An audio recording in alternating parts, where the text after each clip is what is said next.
Salawat serta salam terlimpah tercurah kepada Nabi Muhammad sallallahu alaihi wasallam yang sangat kita teladani, kita cintai, kita harapkan keselamatan di dunia dan akhirat untuk bisa berjumpa beliau nanti di yaumil qiyamah dalam mendapatkan syafaatul uzma. Amin ya rabbal alamin.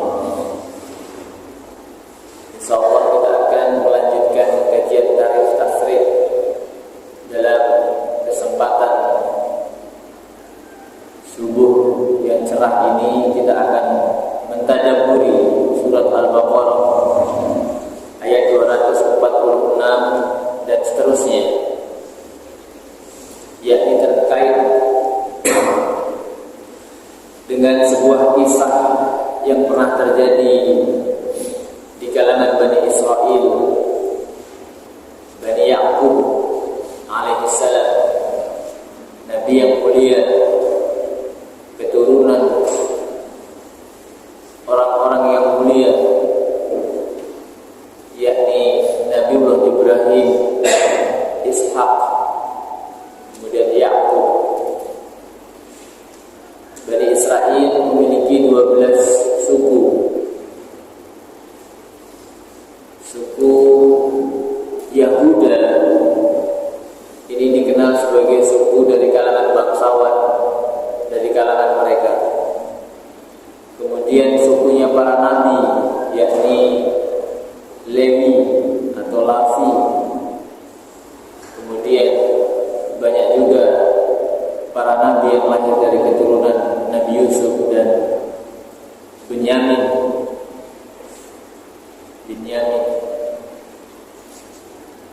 Mereka adalah putra-putra Nabi Ya'qub alaihissalam. Nabi Ya'qub memiliki gelar Israel.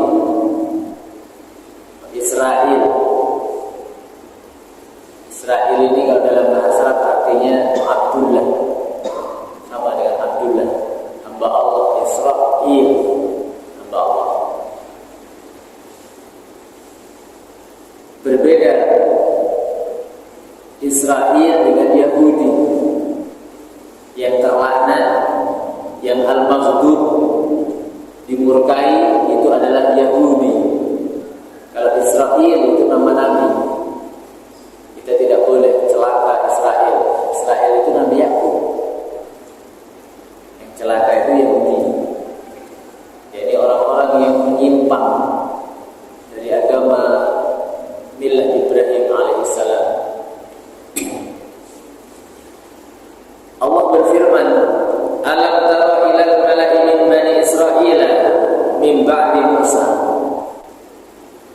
Diawali dengan harful iftih, hab. Allah bertanya, apakah kalian tidak memperhatikan para pemuka-pemuka al-malak, pembesar-pembesar dari Bani Israel setelah periodisasi Nabi Musa alaihissalam. Nabi Musa, Nabi Harun, kemudian ada Nabi Yusuf yang kemarin kita kisahkan tentang perjalanan mereka menemui Nabi Khidir. Dalam satu kurun mereka wafat semuanya, kekosongan pimpinan. Pernah juga Bani Israel itu mengalami kekosongan pimpinan, tidak dipimpin oleh raja. Tapi kalau Nabi ada terus,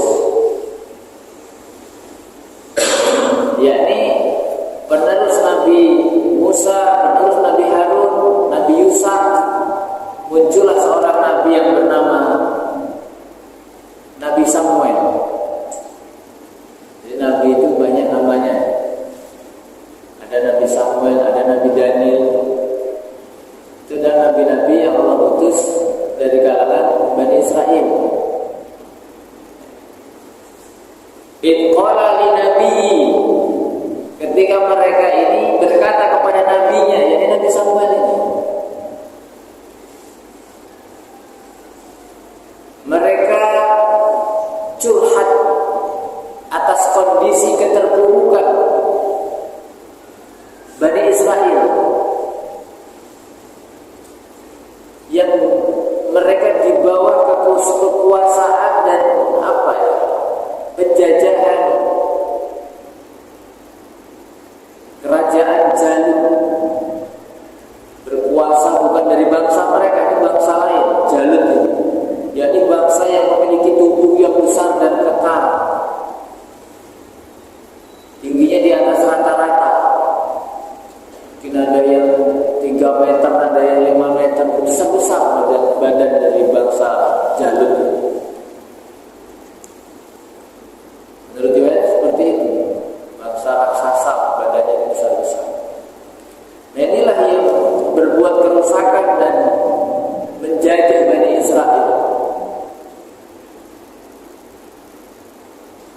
Dalam kondisi seperti itu, mereka datang kepada nabinya. Ib'as lana malikan, supaya Allah itu membangkitkan seorang raja, malikan, raja.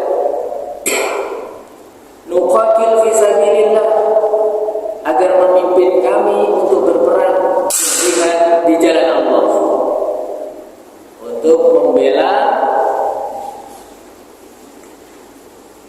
bangsa Israel dari intervensi, dari penjajahan bangsa Jalut.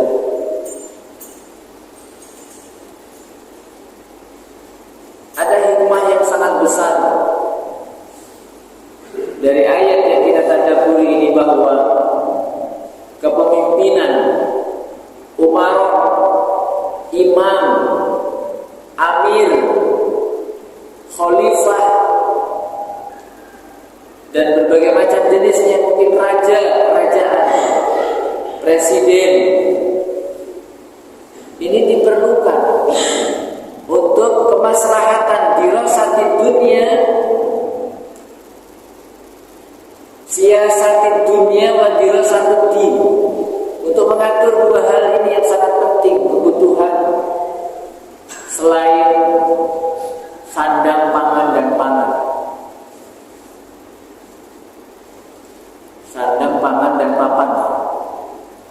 Jadi kita butuh ada pimpinan yang mengatur dengannya kemaslahatan bisa terwujud, memperkecil kemudorotan. Maka Rasul SAW memerintahkan, seandainya kita melakukan safar 3 orang, maka tunjuk 1 orang pimpinannya, pemimpin. Agar apa? Agar saat kebijakan yang diambil selama dalam perjalanan ini tidak saling salah menyalahkan.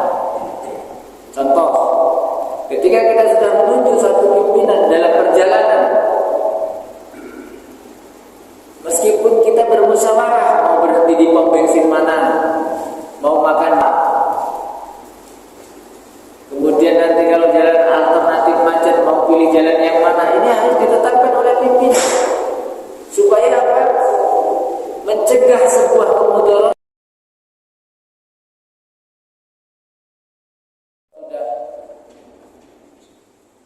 Sudah kalau di Bandar Lampung itu angon wedusnya gitu, mengembalakannya itu di Langkapura, nyarinya sampai ke Sukabumi atau Sukarame sini. Kambingnya sampai keluar kota, nggak ketemu. Kemudian kawannya Talut tadi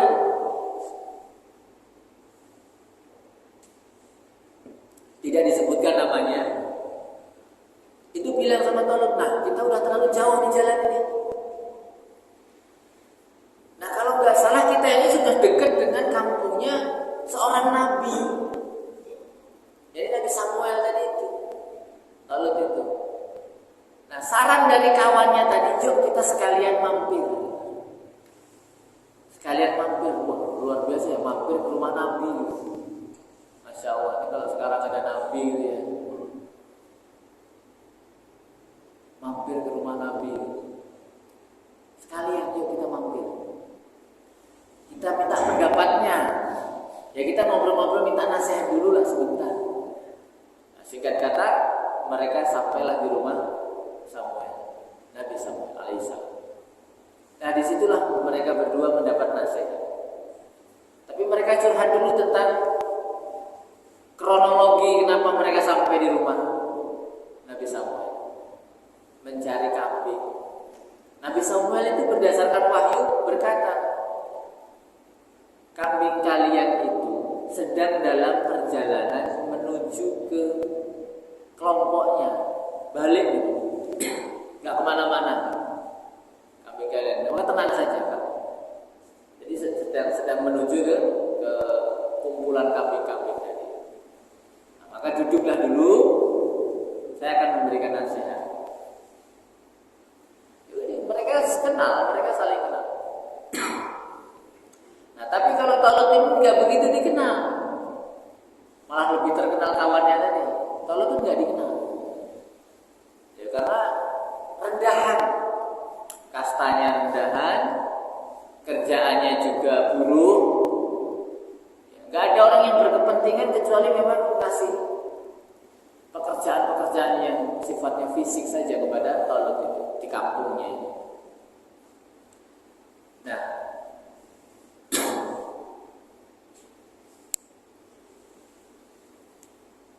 di antara perkataan Nabi Samuel kepada Talut adalah, nanti kamu akan jadi raja Bani Israel. Nah, kaget Talut ini. Serius nih? Iya. Saya berkata kambingmu tadi itu akan balik, nanti cek bener apa enggak. Kalau bener, kenapa kamu meragukan? Nanti kamu akan jadi raja. Ya kira-kira siap-siap dulu lah, prepare. Nah, karena Nabi yang berbicara yang berdasarkan wahyu, maka muncullah kepribadian, kepercayaan diri dari Talut. Nah, kemarin tokoh-tokoh dari 12 suku Bani Israel itu sudah datang ke sini. Minta apa? Supaya diangkat seorang raja untuk mereka.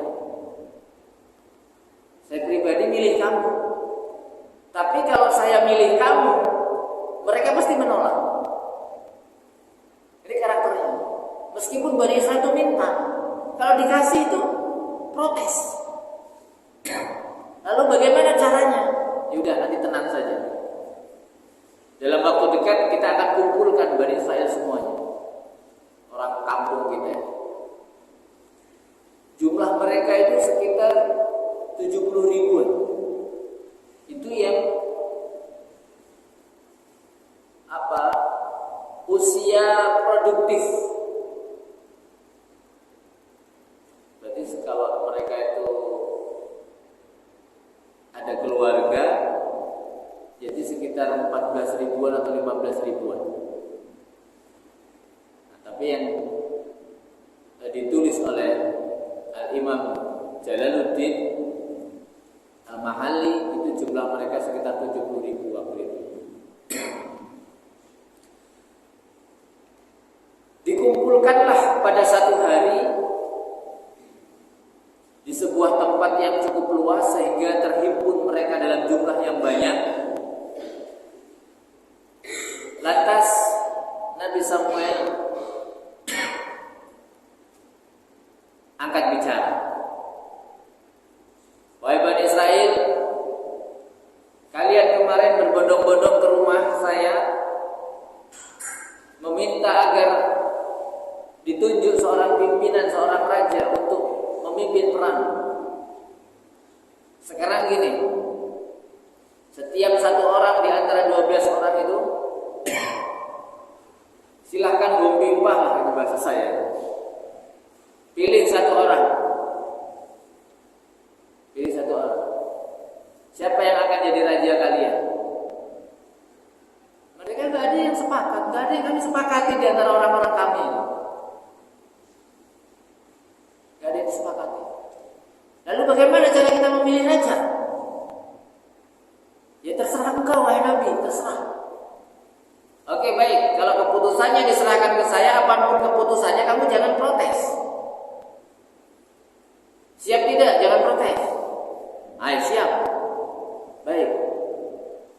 Mereka itu bukan orang-orang yang senang dengan demokrasi. Mencalonkan siapa kemudian dipilih seorang terbaik, tidak mau seperti itu. Pokoknya Nabi yang pilih. Kemudian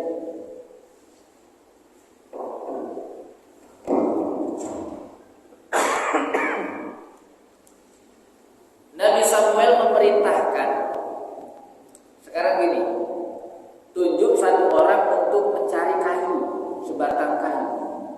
Tunjuk saja satu orang, siapa? Akhirnya ditunjuklah sepakat satu orang, udah, kamu cari kayu. Kayu itu tolong ditebang, kemudian cari batangnya,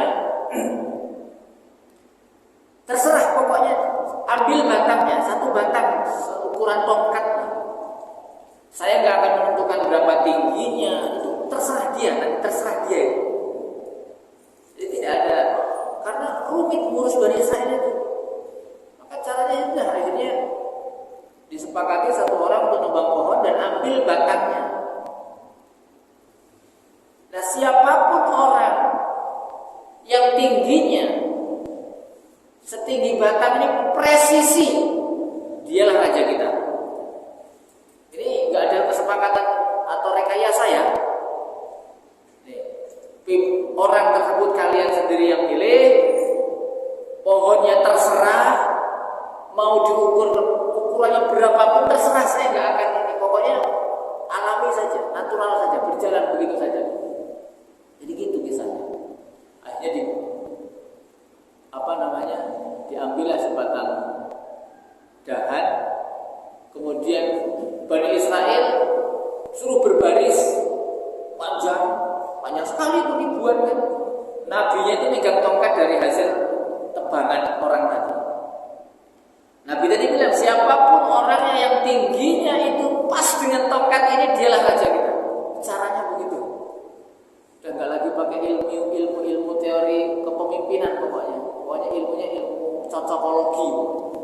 Siapa yang cocok dengan tinggi kayunya, dialah. Terus satu persatu, wah kamu ketinggian, bukan. Maju lagi, oh kamu kependekan. Terus gak ada yang pernah cocok. Sampailah giliran Tolut itu. Giliran Tolut berdiri pas sama persis. Nah ini raja kita. Nah, mulai ulah ini Bani Israel, lo kok dia? Mulai berubah. Tadi udah disepakati, gimana ini orang raja kita itu ini. Ya tapi kok dia gitu. Ini kan kita digampar ini Bani Israel karakter. Wah, Nabi Bani Israel itu sabar-sabar ngadepin itu. Nih, qalu anna yakunu lahul mulku alaina. Loh kok dia yang jadi raja kami? Wa nahnu ahaqqu bil mulki. Loh kami ini lebih berhak. Kamu tadi diminta siapa yang mau jadi raja, nggak ada yang bersedia. Giliran Allah memilih Tolut, kamu ngomong kamu yang lebih berhak. Ya, wa nahnu ahaqqu bil mulki minhu. Ini dari golongan sukunya Yahuda ini. Anak keturunan Yahuda, anak pertamanya Nabi Yakub. Itu bilang, ini nggak harus golongan kami, nggak bisa. Kami yang lebih senior, lebih tua atau lebih banyak harta. Di sini disebutkan walam yu'ta sa'atan minal mal, karena Tolut itu tidak punya duit. Nih, Tolut tidak punya duit, miskin. Dia itu cuma pekerja kami yang memelihara kambing kami, menyirami sawah kami. Dan kami yang bayar dia lah. Kok sekarang mau jadi raja kita? Ini enggak level. Parah nih bahasanya gitu. Mereka menolak. Qala inna Allaha astafahu alaikum. Nabi tadi berkata Allah sudah memilih dia. Yang milih bukan saya. Yang cari kayu kalian, yang sepakat untuk nyari kayu juga orang pilihan kalian. Ini bentuk dari Allah memilihnya itu lewat situ, supaya kamu terima apapun keputusannya. Loh kok sekarang malah dikomplain? Belum saja dilantik baru bisa dipilih.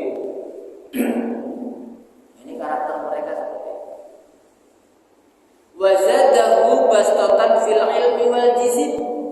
Ada sesuatu yang kalian gak ketahui dari Talut ini. Dia itu bastotan, punya kemampuan, kekuatan fil ilmi, dalam ilmu. Pintar dia itu. Selama ini ada gak orang yang pernah, ditanya sama Nabi, selama ini ada orang gak yang pernah itu kecewa dengan pekerjaan dia? Gak ada. Gak ada yang pernah dikecewakan. Orangnya amanah. Dia pernah mencari satu kambing hilang sampai ke rumah saya.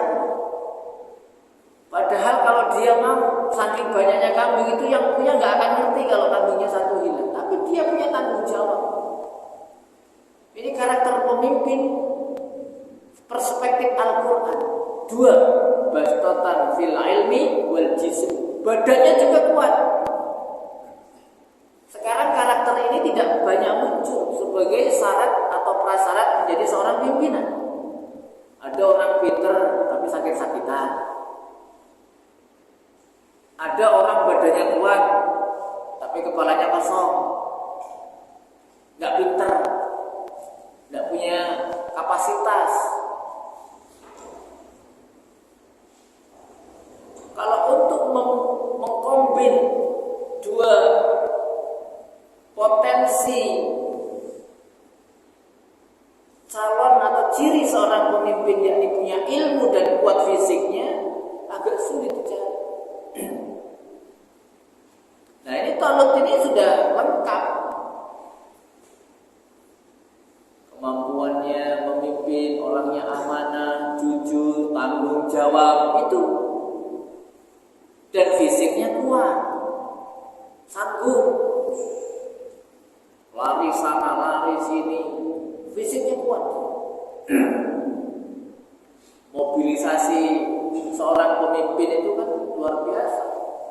Nah kalau kena angin dikit, masuk angin, udah rematik, terus pokoknya banyak penyakit lah di tubuhnya, udah diabetes segala macam. Ini kalau bisa mundur dulu, karena dia nanti akan kerepotan urus umat.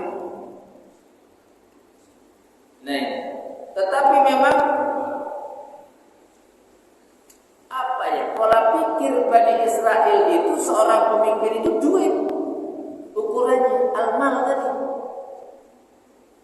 Ini yang dicontoh oleh umat-umat mutaakhirin ini. Sing penting apa? Duit-duit.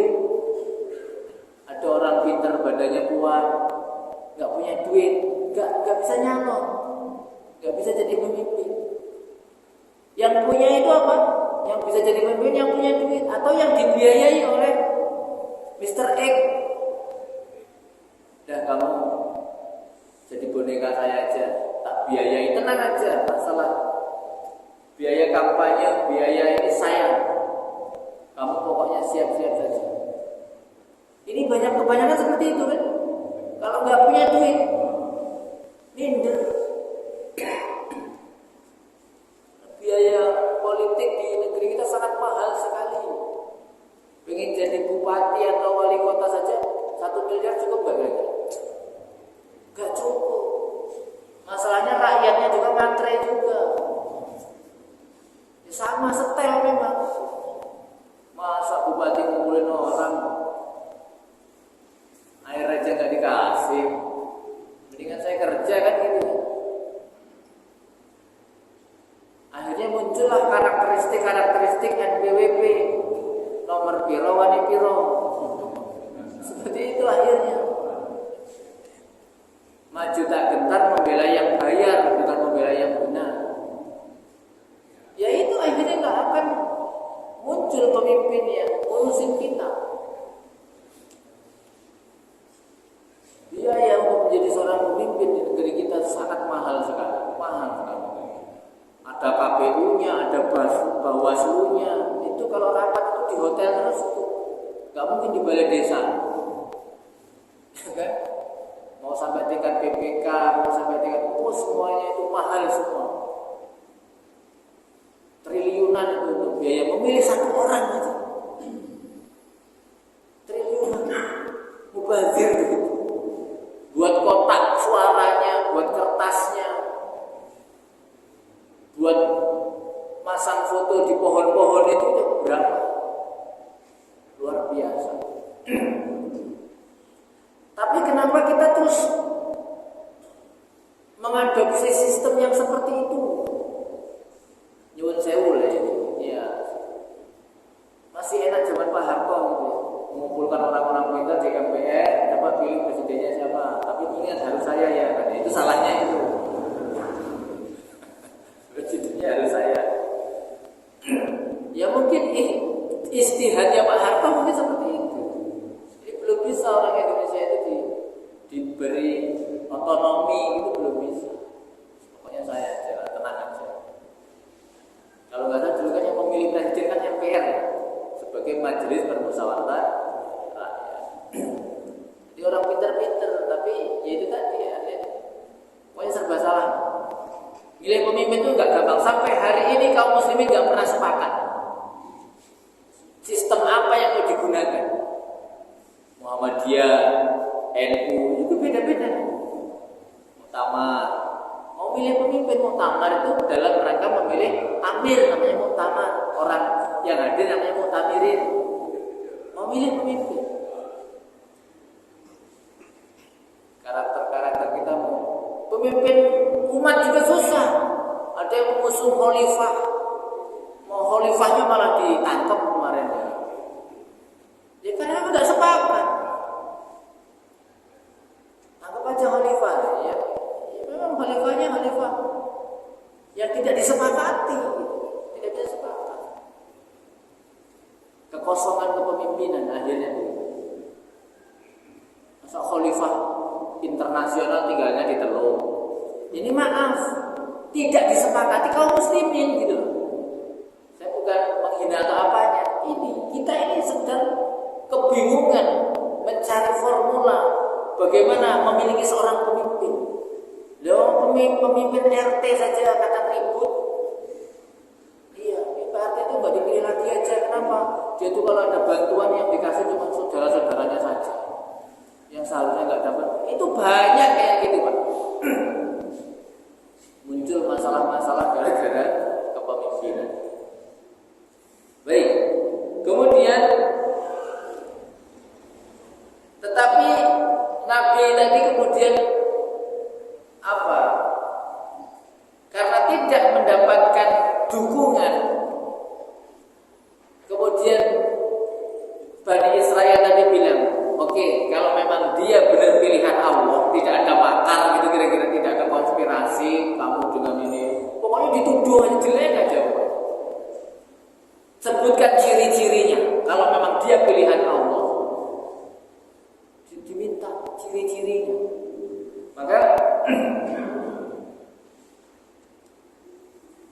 wallahu yu'ti mulkahu may yasha, Allah itu memberikan kerajaan kepada siapapun yang dia kehendaki. Wallahu wasi'un alim, dan Allah Maha luas lagi Maha mengetahui. Kita tidak tahu apa-apa. Ini Nabi yang berkata, Allah wasi'un alim. Wa qala lahum nabiyuhum inna ayatuhumul ghaib. Berkatalah Nabi mereka, kami akan sampaikan kepada kalian tanda-tanda dia adalah memang raja kita. Ayat diyakumut tabut, nanti gak lama lagi akan turun tabut. Tabut itu kotak kayak gini Pak, kayak kotak kita. Itu akan turun dari langit dibawa oleh malaikat. Ini ngurusi Bani Israel itu ya Pak. Kalau gak langsung dari langit itu mereka gak susah percaya. Maka turunlah keajaiban. Ada kotak turun dari langit yang bawa malaikat. Tabut fihi sakinatun. Nah kamu nanti baru tenang. Mir rabbikum wa baqiyatun minan taraka ala Musa wa alu Harun.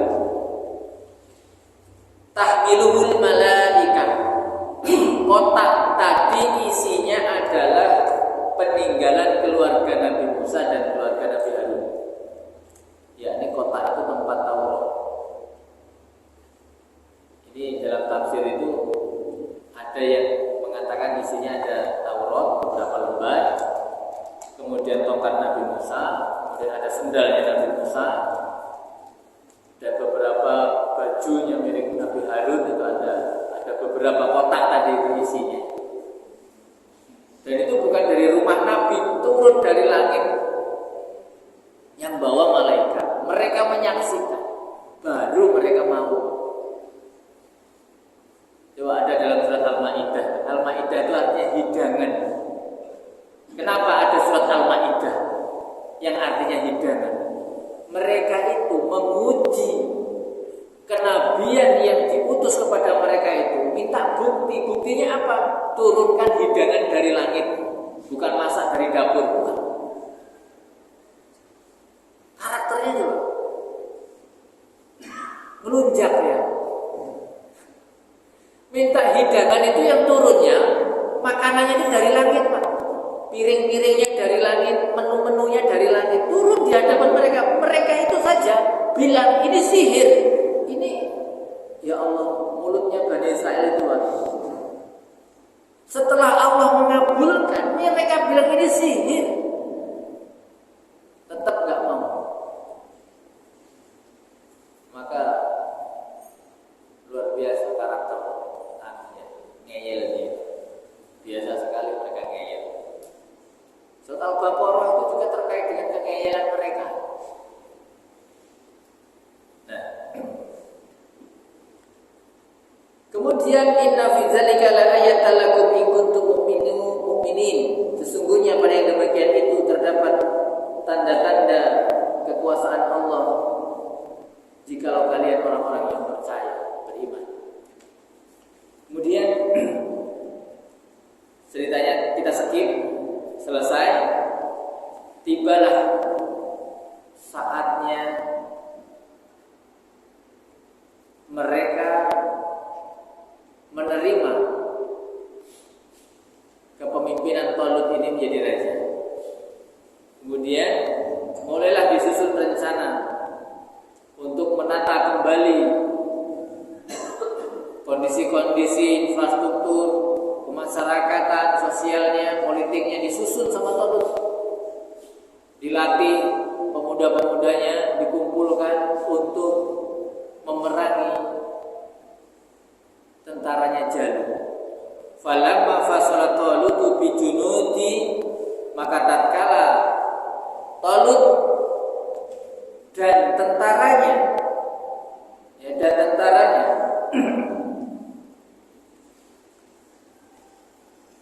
qala inna Allaha mubtaliikum binahar. Kita ini mau perang. 70.000 itu orang sudah sedang dengan senjata lengkap, pemuda-pemuda yang kuat dari kalangan Bani Israel, dibawa oleh Talut menuju satu tempat untuk perang melawan bangsa Jalut. Nabi sampai ikut di rombongan itu. Kemudian Talut berkata, dalam perjalanan yang akan kita tempuh ini sangat panas sekali, terik, mungkin akan melelahkan, akan menghabiskan bekal-bekal kita. Belum sampai kita perang, mungkin nanti bekalnya sudah habis. Jadi disampaikan pahitnya dulu. Maka ya berhemat-hematlah, ya pokoknya sedemikian rupa. Tapi nanti kita akan lewat sebuah sungai yang airnya sangat jernih dan suhunya dingin. Diterik matahari, haus, kering, lapar, akan melewati sungai yang jernih sekali dan dingin. Sungai tadi. Faman syariba minhu falaysa minni. Tapi siapa nih saya kasih wanti-wanti. Saya wanti-wanti jangan sampai minum airnya, sehaus apapun. Siapapun yang minum airnya, dia bukan golongan kami. Ya, falaysa minni. Dia akan terpisah dari kami. Wa man lam yat'amhu fa innahu minni. Barang siapa yang tidak minum atau tidak memakan, tidak minum air itu, dialah golongan saya. Terus Pak, jalan mereka benar panas, terik, keluh kesah, ya kan? Jalan kaki, panas, haus, beberapa hari bekal habis, nemu sungai dingin, bersih, jernih, luar biasa sangat menggoda. Illa man ihtarafa ghurfatain biyadih, ya kecuali ya bolehlah minum tapi ghurfatan biyadih itu segini, apa ya, ala kadar, boleh minum ala kadar. Benar nih, sudah sampailah mereka itu dalam titik kegerahan, kehausan yang sangat luar biasa. Mereka melihat sungai tadi, mereka itu euforia. Euforia itu apa ya? Memanfaatkan kesempatan itu secara berlebih-lebihan. Terus pokoknya jegur, menyeburkan diri, ngelangi, nyeluruh, mandi, minum sepuas-puasnya. Habis itu mereka tepar semua. Kecuali orang-orang yang hanya minum. Yang kuat itu ya malah yang tidak minum itu malah kuat. Ini ujian memang. Kenapa ujiannya kok sebegitu berat? Karena memang pantas mereka digituin sama Allah itu. Loh, mereka aja ngerjain Allah loh, kira-kira kan gitu. Apa sekarang dikerjain balik gitu kira-kira. Bahasa saya nih Pak ya. Ya Allah itu dikerjain. Sampai Allah itu harus mengutus malaikatnya membawa kotak dari langit. Itu kan kalau mereka nggak harus, ya udah gantian dengan apanya nih, diuji gantian. Hanya dari 70.000 itu Pak, hanya menyisakan 313 orang. 70.000 tinggal 313. Kata Rasulullah SAW, jumlah tentara pasukan Badar itu sama dengan pasukan Talib. Sama, 313-an ya. 300-an. Itu sama.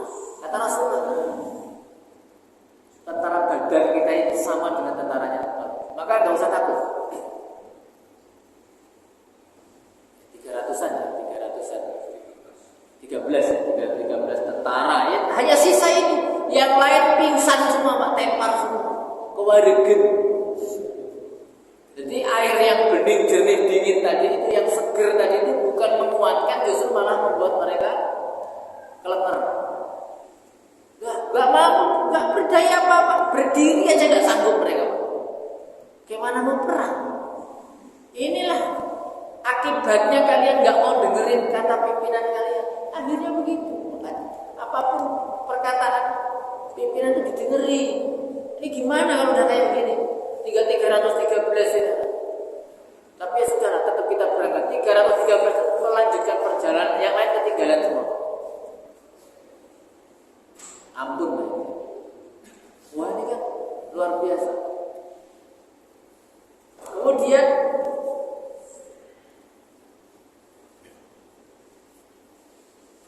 fasyaribu minhu illa qalilan minhum, maka mereka semuanya meminum kecuali sedikit di antara mereka. Falamma zawazahu huwa walladzina amanu ma'ah,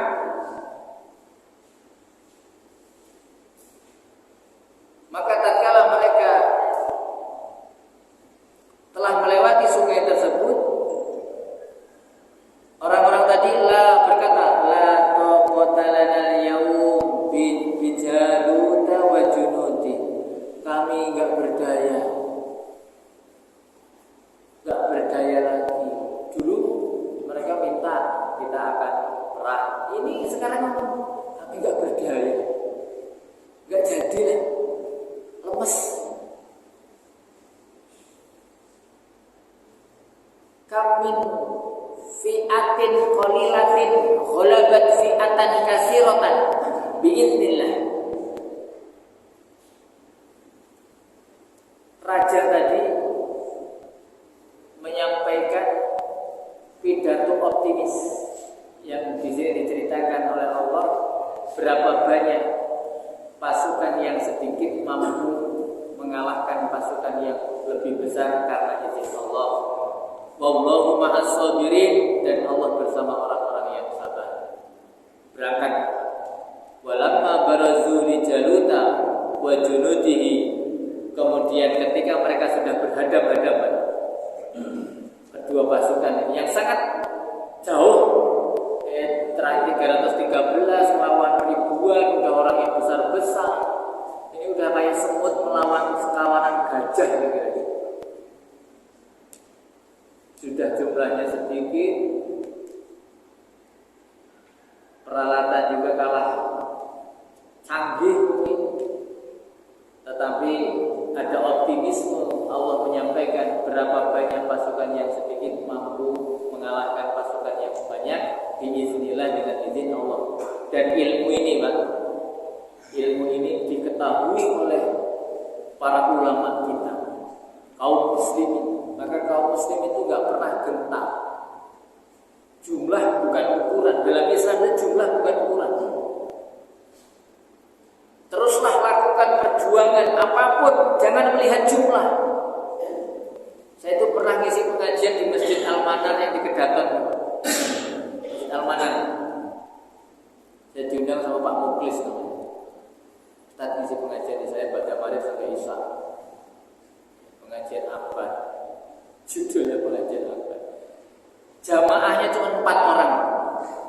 Saya tunggu sampai waktu Isya itu 4 orang, tapi saya tetap ceramah semangat seperti ini. Yang 2 duduk pojok sana, yang 2 duduk di pojok sana. Pak, saya kosong misalnya, pintu masuk war-war kendaraan. Saya sampaikan, nggak masalah jumlah. Ya saya, Pak Muklis disampaikan saya, berarti 5 orang yang dengarkan ceramah. Kok ya yang 2 itu di ujung sana, Saya mau nyuruh Pak, maaf mohon di depan saya nggak enak. Karena sepuh-sepuh, Pak, sudah lebih sepuh dari saya. Ya saya sampai Isya, alhamdulillah. Saya kalau nggak tahu ilmu ini, Pak, mending ya sudahlah, kita nanti cancel aja, cari momen yang lain biar jamaahnya lebih banyak, biar ilmunya nggak sia-sia. Di Sidomulyo itu pernah juga. Yang saya ceramai, yang undang saya itu malah 1 orang til. Gimana namanya, Pak Jawadi? Lah berikut toh Pak, kok nggak ada yang datang? Iya, padahal udah saya WA semua ini. Wah, mungkin pada sibuk. Kemudian ada orang yang nganterin air tripanca itu pakai kardus itu. Saya bilang, Mas, sampai jangan pulang ya, duduk di sini nemenin ini. Saya mau mulai pengajian ini. Ditambah 1 lagi yang bawa kotak tripanca. Jadi 2 orang, Pak, yang saya ceramah. Ya alhamdulillah, pernah saya alami, kisah nyata. Ini jauh dari Bandar Lampung sudah boleh naik motor, nyeramain 2 orang. Mending kakak telepon dari rumah kalau tahu kejadiannya seperti itu. Jauh.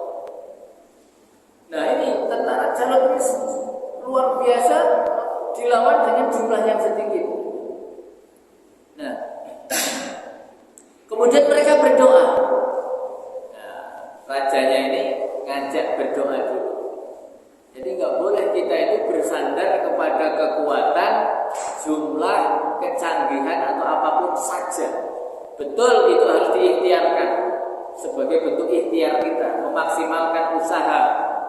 Tetapi doa jangan pernah ketinggalan. Nabinya tadi berdoa begitu. Raja dan diajak berdoa itu, sisa tentara tadi. Rabbana afrigh alaina sabra. Ya Rabb kami, tambahkanlah, anugerahkan kepada kami sabrun, kesabaran.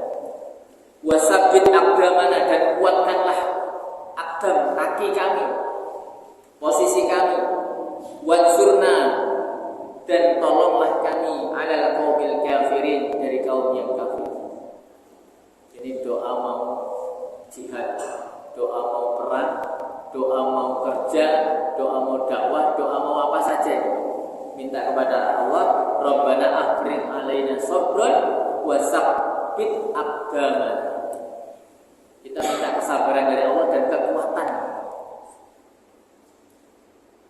Wansur 'alal qaumil kafirin, wansurna 'alal qaumil kafirin, dan tolonglah kami dari kaum yang kafir. Fahazamuhum biiznillah, dan mereka mampu mengalahkan tentara Jalut atas izin Allah. Jadi perangnya itu enggak perang dodol gitu. Jadi gini, maju satu-satu dulu. Ini 2 tentara pasukan ini sudah berhadapan-hadapan. Nah, Jalut ini itu tipe pemimpin yang posisinya selalu di depan. Jadi bukan di belakang niru perang, dia di depan. Di depan, badannya kekar tinggi, kemudian mau senggel dulu gitu, senggel dulu. Ayo siapa yang mau melawan saya? Kemudian Talut memilih siapa kira-kira yang berani mengalahkan dia ini. Muncullah seorang anak muda, seorang pemuda namanya Daud. Daud, bapaknya Nabi Sulaiman nantinya. Daud itu masih muda, badannya kecil, masih kecil kan, masih muda. Nah, melawan orang yang lebih punya pengalaman perang luar biasa, badannya besar, karakternya kuat, jadi kecil.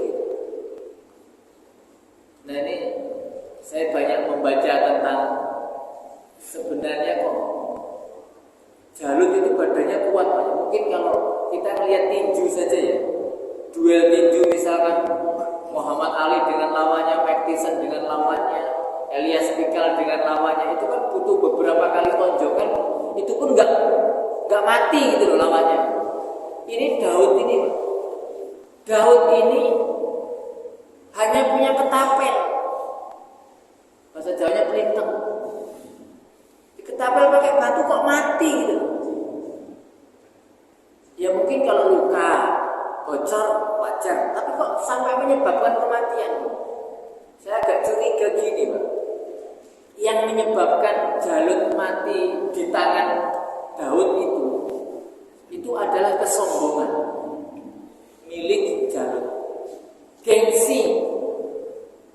Jadi sudah kena serangan jantung gitu. Saya ini harus dihargai, punya lawan yang selevel lah gitu. Masa anak kecil gini suruh melawan saya? Kalian ini kurang ajar, menyepelekan saya, marah duluan, muncul kemarahannya, muntah, stroke, kejut-kejut gitu, pelintang, geblas. Makanya kemarahan itu melemahkan fisik seseorang.